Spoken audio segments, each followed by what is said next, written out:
Hello, I'm Mark Baer. Welcome to Muse. And the Muses are the goddesses of inspiration. A museum is the place where the stuff of the Muses is held. We're in the museum. My guest this segment, Seth Jaret, a media entrepreneur, a writer, a Hollywood veteran like myself. And just a side note, how this show came about, the genesis of this. I've had many conversations during the time in this museum, sitting on this couch, talking to people just like this. And Seth and I were sitting here and with his father. And we were talking about how to use this and do a show out of the museum. I'm talking about this and that and this. And as we're talking, Seth's father is taking pictures of us, and he's going, "Kid, there's your set." And I looked at it and said, "There's our set." Yeah, so, Sage had the eye. He's got the eye, so here we are. It was organic inspiration. The museum was the muse, so to speak. And Seth and I have been speaking over the last few months. We've started a dialogue with each other, and it's been pretty kind of get it. And it's been kind of ongoing and fairly intense. And so today we're just going to jump right into what we've been doing privately and share it with the camera. In that vein, it's a like-mindedness. Yes. You know, I think, and that we'll touch on, I think, later in the discussion about being drawn to like-minded people. Yeah. So again, and our topic where we started and where I'd like to just start today is creativity and endless creativity. We talk about Picasso. How does Picasso work until the day he dies? How does Matisse work until the day he dies? Mm-hmm. How do scientists work until the day they die? Mm-hmm. How do you have that lifelong flow and that obviously have that vitality, because that creative spark is life in a sense, and so that's what we should aspire to. Our unique backgrounds in Hollywood, it was a product, but it was a product is a little different than creativity in its way. Creativity is necessary, but we're now both entering a different phase of what that means and how to sustain that. Sure. Well, as someone, I'm worked in Hollywood for 20 years, and so I've been in the flow of lots of creativity and helped to inspire creativity. I've been inspired myself, and I think it's a symbiotic relationship with other artists, with the creative community, with the work in general. I mean, films have inspired me. People dip into films and for inspiration, especially when working in the business of film, to remind you, hey, this is storytelling really at its most pure form, though that gets adulterated through the process. So I think creativity, as you touched upon, I was just reading even about flow, and for athletes, when you're in the flow where it becomes this timeless sensibility where you can sit for hours and it's like seconds have passed and you're not tired at all. It's like you're tapping a universal resource of energy because you are in the flow. How does one get into the flow? And I think there are various ways to do it, but ultimately it's about being in touch with our natural state. And how does one get in touch with one's natural state of humanity and creativity? I think there are multiple inspirations for that. So this is really, again, the show Muse, this is really about how does one have this relationship with your particular muse? How does this, because again, it's not about, none of us personally hold this stuff. It's stuff that comes from wherever and passes through us and passes through our prism and then takes kind of our shading of whatever that inspiration is. But it is something that it's a very physical act, drawing down inspiration. It is. It's that, the channel is there, it's just how do you tune into the channel? Yes. And we can be so distracted by, all the vicissitudes of life that throws us off of our ability to tune in. So I think each individual, one may tune in through meditation, one may tune in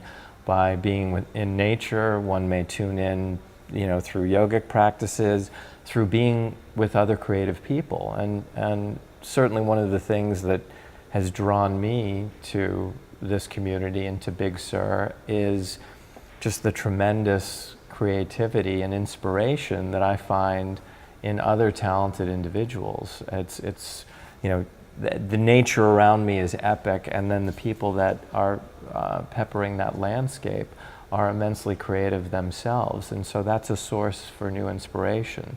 After spending, and you can relate to this, after spending 2 decades in Los Angeles, yes, it's an enormous pool of talent. We both felt we were in the center of the universe, and it is quite amazing. And again, there are myths about it that it's kind of silly people doing silly things. It's very serious people, very smart people working really, really hard. Sometimes the product is stupid, but the people are working really, really hard. It's a very tough place, and when you leave it, you fear you're going to the dark side of the moon. You feel you're going to miss it.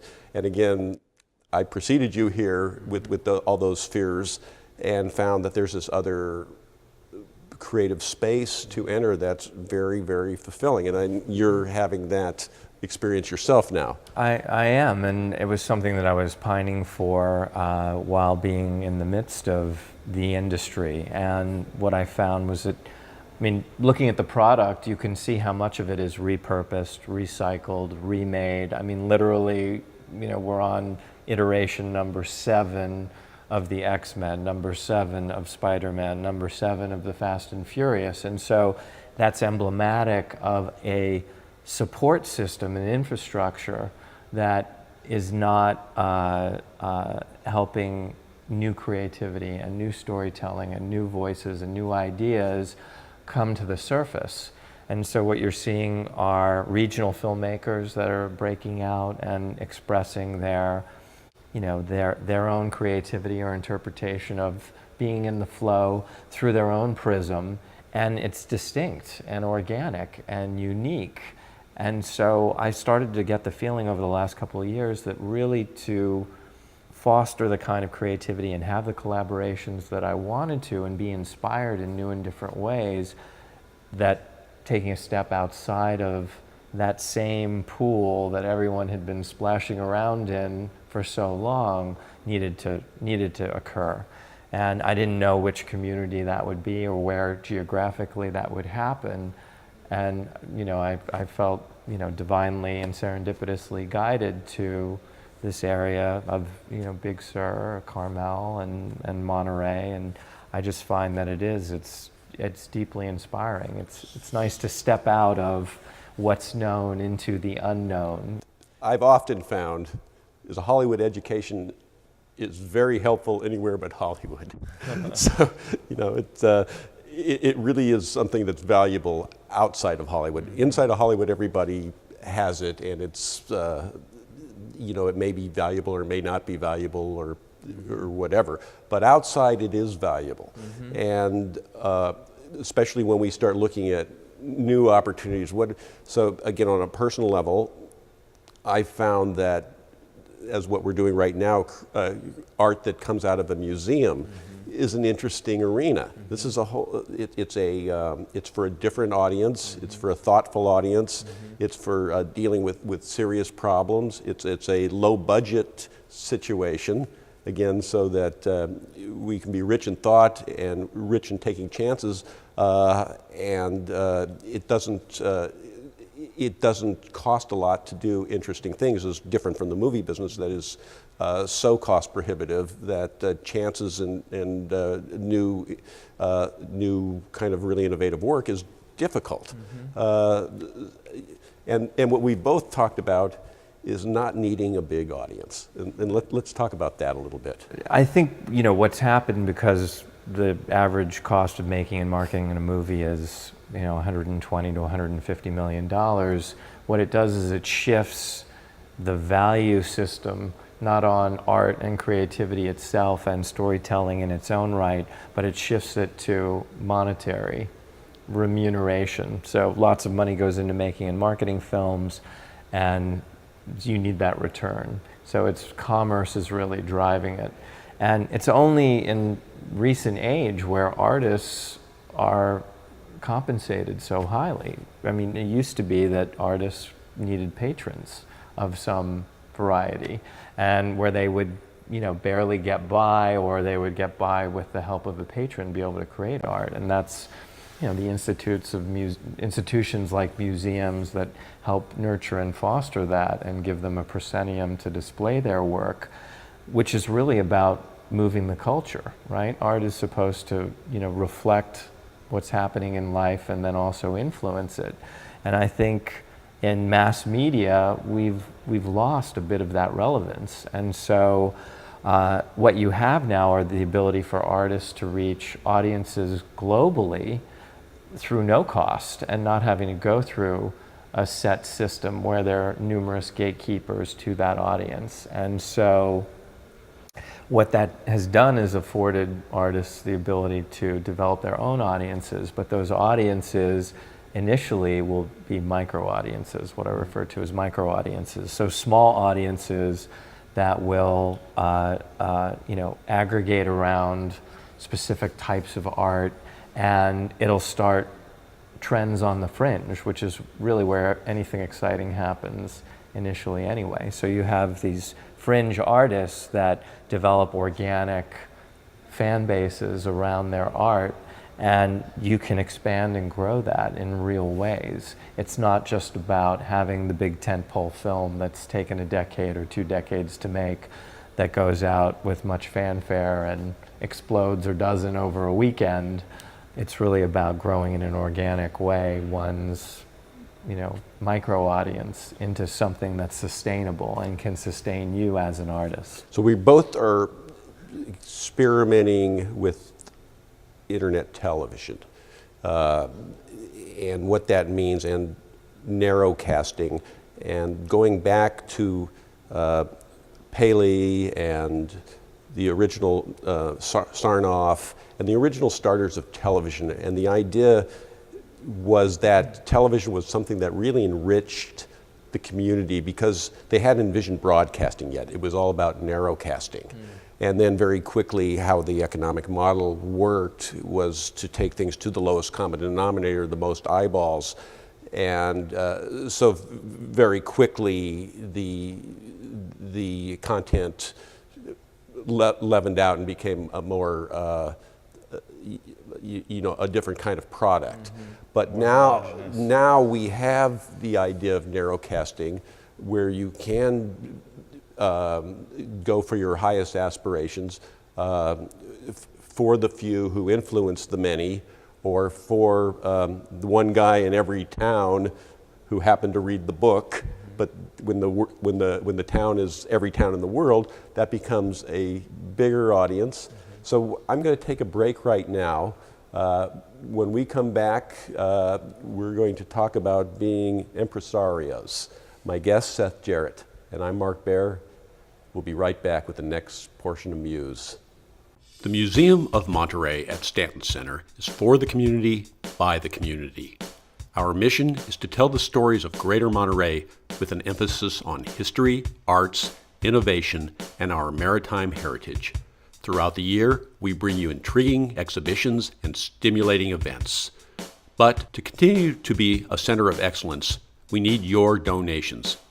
Please become a member today. Simply go to our website, museumofmonterey.org, and push a button. And if you make a larger donation, I will come to your house and sing you a medley of your favorite love songs. And remember, the Museum of Monterey at Stanton Center could be the perfect location for your rental event. Check it out, museumofmonterey.org.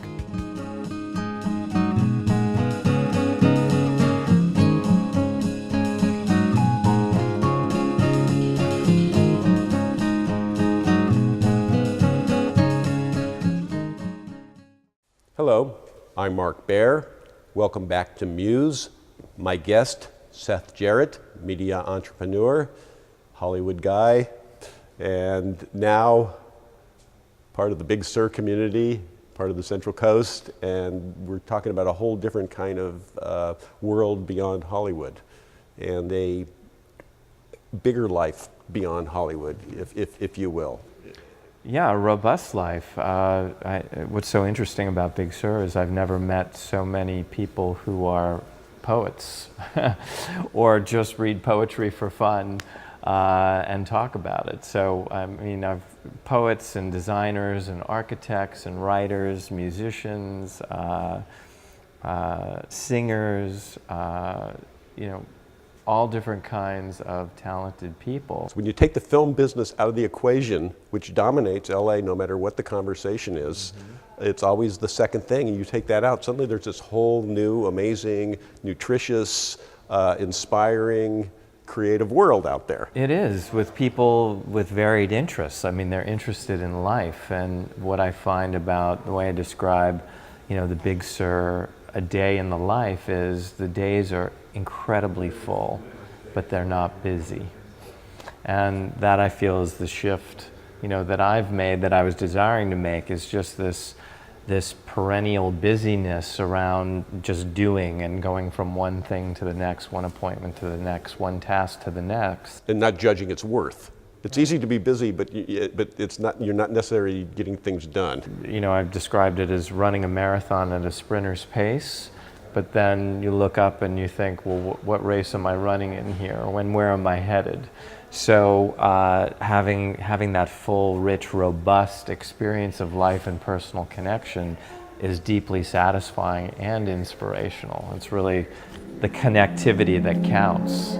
So what are guys like us going to do with this? So you see the opportunity, you see the creativity in the community, you see a community, and again, having just assets like a museum like this that's dedicated to telling these stories, to introducing these people to each other, introducing these people to the world. You know, we're very local global here. It's a very local global community here.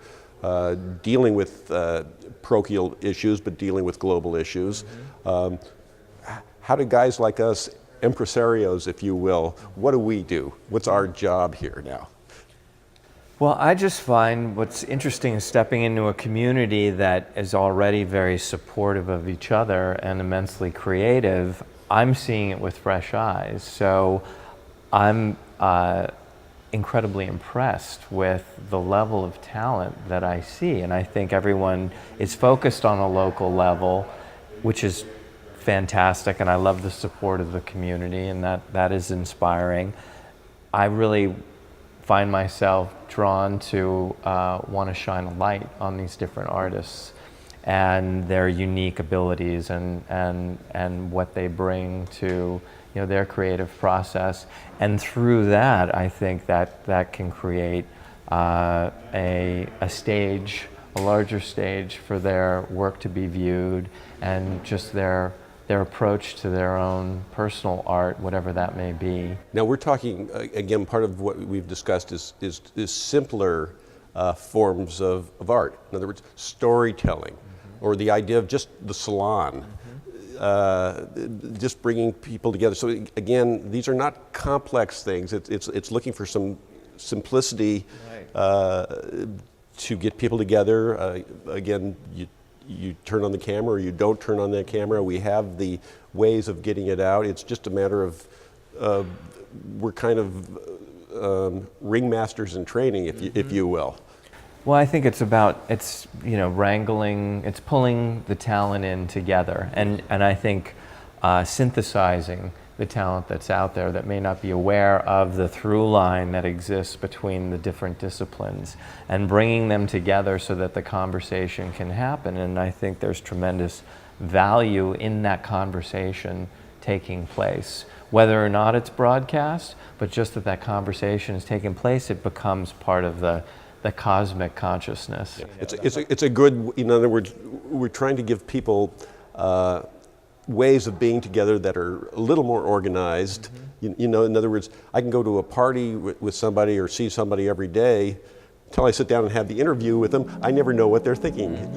So we're trying to do more organized situations where there is a theme, there is a topic, that people bring their game, that they're expected to bring their best thought, bring their best self. These are very simple concepts, but they're very powerful when executed. Right. Well, the simpler it is, the more powerful it can be, because it can be absorbed by more people.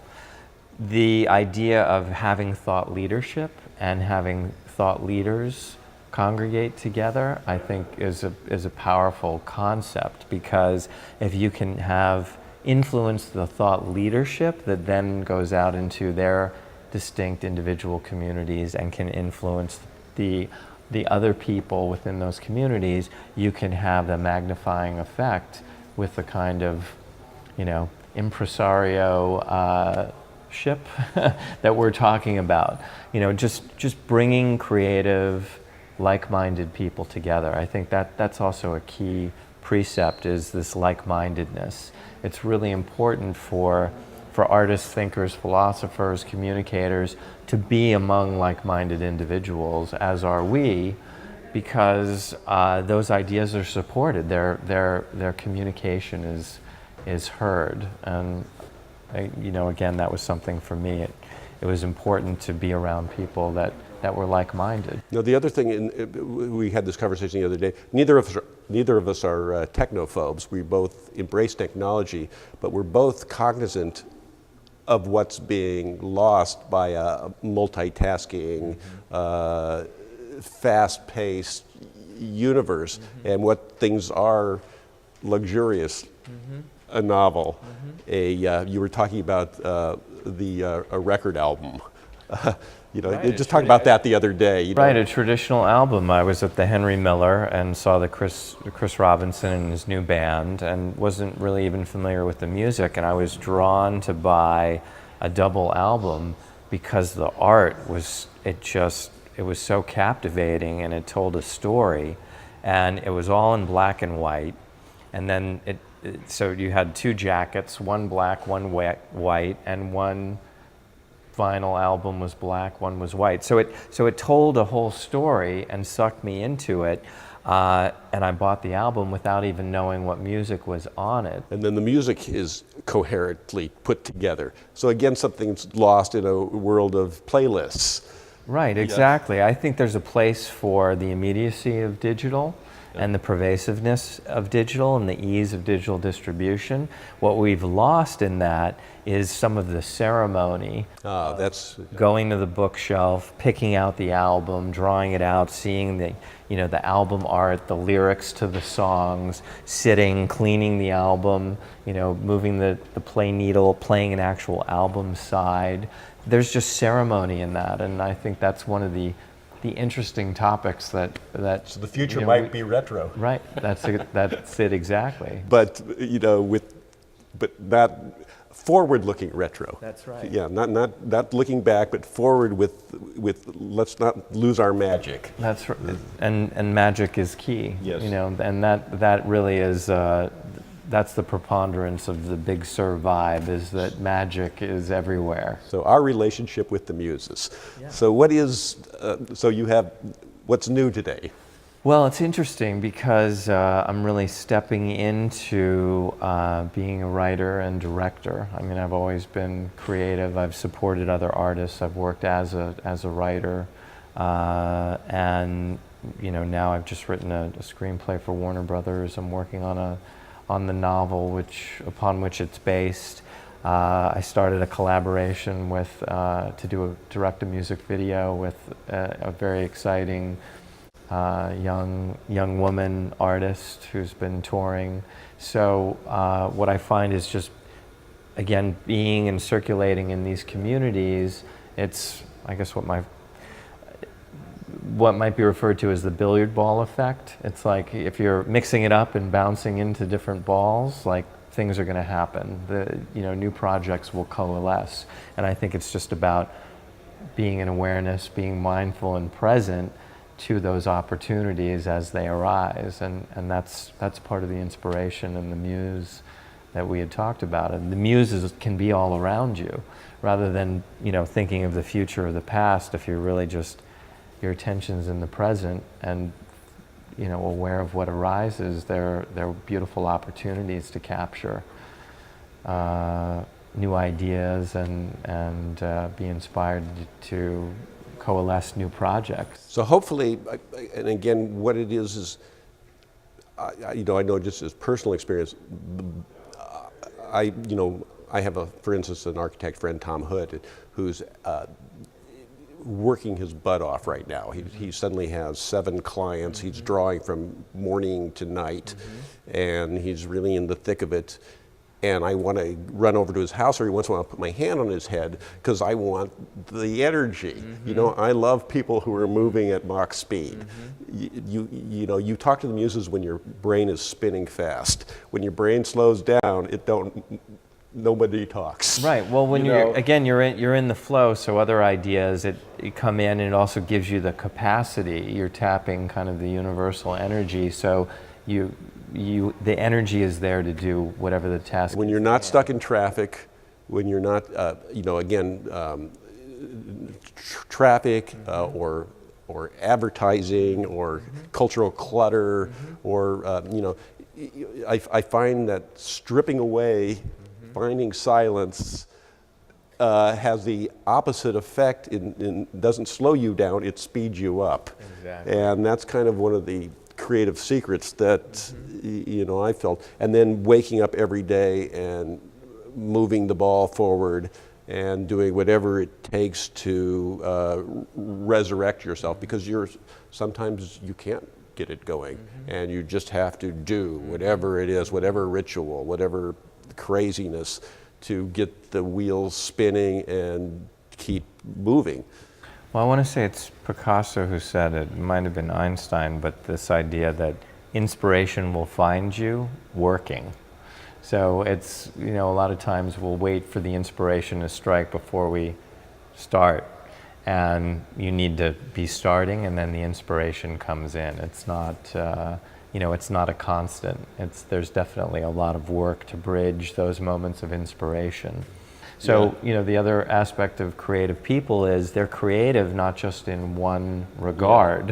Yeah. And they're daring, to take chances, and they're daring to fail, and they're daring to lay it out and trying to do, in other words, I guess the biggest hit that you know, again, in this creative thing, you get clues along the way. It never stops happening. And the biggest hit I've had in recent years is give yourself permission. Exactly. You know, you can do this. You may not be able to do the thing, but give yourself permission to try. I mean, to paint a picture. Well, all it takes is to give yourself permission. That's right. It doesn't matter. Once you have permission, then you can do it. And that's a big breakthrough, at least it was psychologically for me, and learning that. And then in our remaining time, I just want to say, we have big plans to do big things. We don't know what those big things are. We don't know what those big things look like.